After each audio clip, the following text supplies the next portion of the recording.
I've started working on cutting out the eye sockets using a similar method to what I did when I made the plasma rifle. I'll just work a drill piece around there until I can actually knock that larger piece out. Once I've done that, I'll move across to the other eye socket and start tightening that up as well. And from there I should be able to get the shape and contour of the eyes framed up nicely and starting to get cleaned up and tidied up as well.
That's the stage 2 polishing done as far as the mask is concerned. I've got the eyes cut in there and they're fairly well balanced now, so I'll go back and add a little bit more when I come to do the polish detail.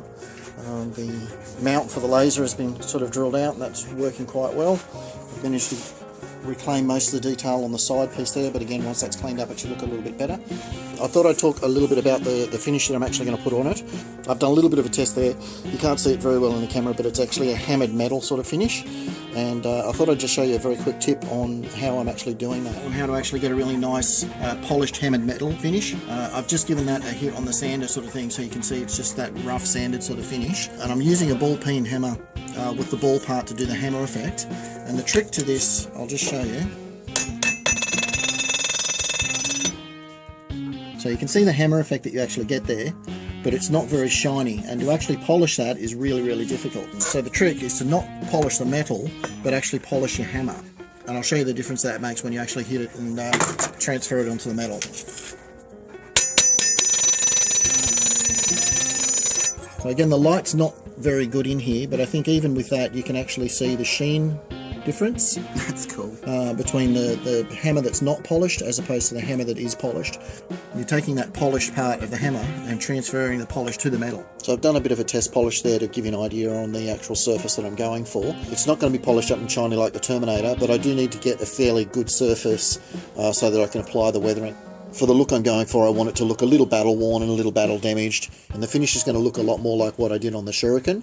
So it's going to have that hint of little sort of coppery sorts of colour through the wash that I'm actually going to put over it. So that's pretty much the update for this time. Thanks for watching. Talk to you next time.